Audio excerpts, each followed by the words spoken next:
Hello દોસ્તો, વડાપ્રધાન નરેન્દ્ર મોદીએ રાષ્ટ્રજોગ સંબોધન કર્યું. એના થોડાક સમય પહેલાં જગત જમાદાર અને દુનિયાના ભાગ ગણાતા ડોનાલ્ડ ટ્રમ્પ આવ્યા અને એક વિડીયો રિલીઝ કર્યો અને તેમાં તેમને જણાવ્યું કે કઈ રીતે ભારત અને પાકિસ્તાન બંને ન્યુક્લિયર વોર તરફ વધી રહ્યા હતા, પણ અમેરિકાએ મધ્યસ્થી કરાવી અને બંનેને ન્યુક્લિયર વોર તરફથી પાછા વાળ્યા અને શાંતિ સ્થાપી છે, સીઝફાયર કરાવી છે. એ પ્રકારનો આખો એક વિડીયો રિલીઝ કરવામાં આવ્યો અને ત્યારબાદ વડાપ્રધાન મોદીએ દેશને સંબોધન કર્યું, જેમાં વડાપ્રધાને સ્પષ્ટ શબ્દોમાં કહી દીધું હતું કે આતંકવાદને જડમૂળથી ખતમ કરવા માટે ઓપરેશન સિંદૂર હજુ શરૂ છે, યથાવત છે.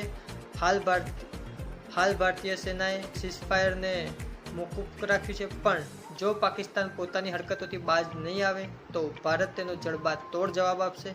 સાથે જ વડાપ્રધાને એ પણ સ્પષ્ટ કહી દીધું છે કે આગામી દિવસોમાં કે આગામી વર્ષોમાં ભારતમાં એક પણ આતંકી હુમલો થશે તો તેને એક્ટ ઓફ વોર માનવામાં આવશે અને તેનો પણ સખત શબ્દોમાં જવાબ આપવામાં આવશે. અત્યારે સાથે સાથે વડાપ્રધાને એ પણ દુનિયાને સ્પષ્ટ શબ્દોમાં કહી દીધું છે કે ભારત હવે કોઈ પણ ન્યુક્લિયર બ્લેકમેલિંગ સહન નહીં કરે. સાથે સાથે વડાપ્રધાન નરેન્દ્ર મોદીએ સૌથી મહત્વની અને અગત્યની વાત કરી છે, આવો તે સાંભળીએ.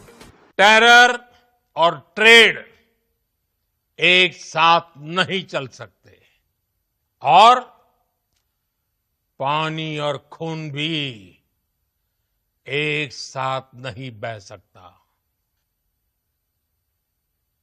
अगर पाकिस्तान से बात होगी तो टेररिज्म पर ही होगी.